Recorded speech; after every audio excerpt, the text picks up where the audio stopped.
Good morning, everybody. It's 7:28 right now. Welcome back to Iowa Live. Lou and Michelle here with our good friend Kim Baer, attorney at law. And I know, of course, we're talking about national championships that were just crowned last night. LSU winning the national championship last night. Of course, we have the big game coming up in the NFL. So this is like the super time of year when it comes to various sports. And it sounds like, Kim Baer, this is a super time of year for those people that are in the realm of having to get a divorce or planning a divorce, which sounds unusual, but it's the reality of the situation. It is. Unfortunately, we call, so this past Monday, we call Black Monday, which means that that's when the phones ring off the hook. And so what happens is, for divorces, so what happens is people get through the holidays. They probably have already decided that they want to get a divorce, but they, nobody wants to, ruin anybody's holiday. Go through that. Exactly. So typically then what happens is we see divorce rates spike in January, February, and March. So,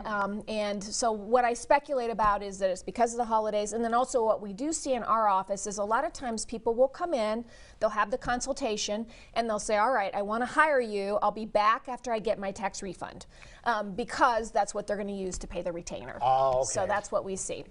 So it's just, and it could be, maybe it's the weather, I don't know, people get gloomy, but it's just really strange that the first 3 months of every year, the rates So is skyrocket. this your busiest time of year then? For divorces. For divorces. Just for divorces? Yes, just for divorces. It absolutely is. So what I thought we'd talk about today is what is marital property. So if you're either thinking about going through a divorce, or maybe you've got a friend going through a divorce, or you're just kind of curious about what your rights would be, what you need to know is, so Iowa is an equitable division state. And what that means is that the court has the authority and power to divide anything it wants to. So whatever it thinks is fair. There are kind of some guidelines that we try to follow. So for example, inheritance. Typically inheritance is treated as your separate property. But then the question is what did you do with it after you received it? Did you put it in a joint checking account with your spouse? Did you go buy something for your spouse? Has it been spent? If it's been spent, you can't recoup it. But if you put it into a joint account and it's still sitting there, a joint account with your spouse, sometimes we can argue that we can trace it and that you should get that money back. So what I tell people all the time is, if you receive an inheritance and you really don't want to treat it as joint marital property, keep it separate. Keep it in a separate account. Don't commingle it with marital money. Just leave it alone. Exactly. Then the other thing that people need to know, let's say that you inherit a farm, and let's say that, Lou, you and I are married and you inherit a farm. And so for 10 years now, I've helped you with the farm. Maybe I've helped, drive the tractor. I've helped, whatever. I've done chores. And so that's really our only asset. And so now we're going to get divorced. So we have a couple of things that the court's going to look at. Is it really fair to say, well, that was inherited, so that's all Lou's. Kim, you're out of luck. There are cases out there where the court says, oh, we don't think that's really fair. So we're going to give Kim a portion of the farm. Because you've put 10 years of sweat equity into it. Exactly, because I've helped work on it. And, and it's probably appreciated during the marriage, too. So gifts typically are kind of off limits. So one question we always get is the wedding ring. Okay, so you said gifts, and that's really what a wedding ring is. It is a gift. It is a gift. And it's a gift with a promise. And so an engagement ring is, here's the wedding ring, here's the engagement ring. If we get married, it's yours. Now, if you don't get married, then you would have a claim to try to get it back, because it was a gift with a promise. Oh, really? Right. Oh, okay. I didn't know that. Right. But if she went through, she or he, because I suppose, you could have an expensive, wedding ring for a guy, too. So if the person went through with the wedding, then they've fulfilled their part, and that is now their separate property. Really? Yes. Same thing with regard to, if you have a habit. Let's say we're married and you have a habit of buying me just fabulous jewelry at Christmas time. That jewelry is mine because it's a gift. So when we go to divide things up, what I often hear from people, well, she's got $50,000 worth of jewelry that I spent, and I always have to go back through and say, okay, well, how did she get the jewelry? When did you give it to her? So same thing for guys. If you've got an expensive Rolex watch that maybe your family bought you, your kids bought you, or your parents gave you. So it doesn't just have to be from your spouse, but if it was a gift to you and only you, it is your separate property. Okay, that's good to know. I didn't know that. Yeah. So sometimes too, talking about gifts before we move on to the next topic, checks. So sometimes parents, let's say that we're married and your parents always give you a check every year for Christmas for $5,000. Okay. They're like, here, Lou and Kim, go spend the money. So my argument might be, well, that was to both of us. So a lot of times what we do is we go back and we dig. Was the check made out just to you?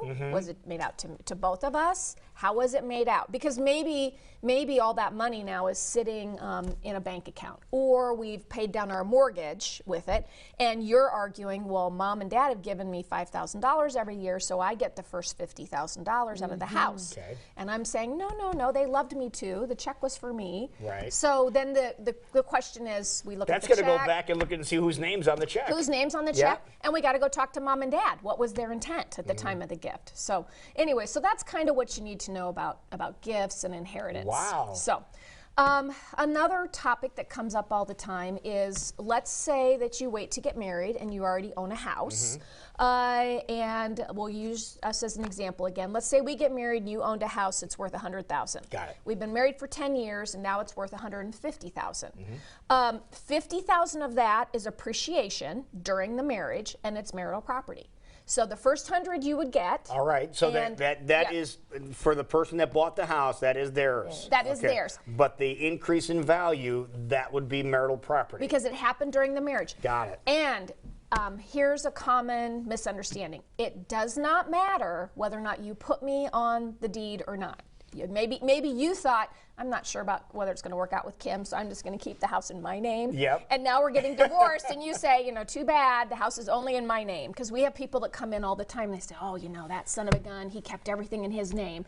I should have known. And we have to tell people, it doesn't matter whose name it's in. Really? It doesn't, because it's an equitable, the courts have equitable powers, and they just look at what's fair, and they say, okay, this is what he owned when he got married. And to be honest, that would be the fair way to do it. It is the fair way to do it. It is the fair way to do it. Now, there are some courts out there that might say, you know what, we think it's fair that you should have the whole house. Kim shouldn't get any of it. But it depends on the circumstances. So you just need to know that what I've been talking about are kind of general guidelines. Right. But it's up to the court to decide what's fair in each situation.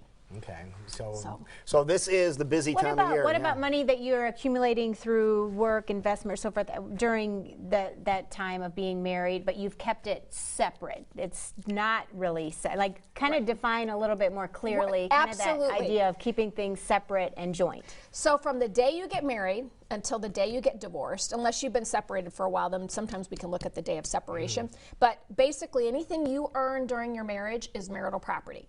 Because I'll have people come in and they'll say, this is my 401k. I worked hard for it. She didn't work at all, or he didn't work at all. This was, and maybe this person was lazy, And so people get kind of incredulous about it, and they say, I'm the one that really busted my butt.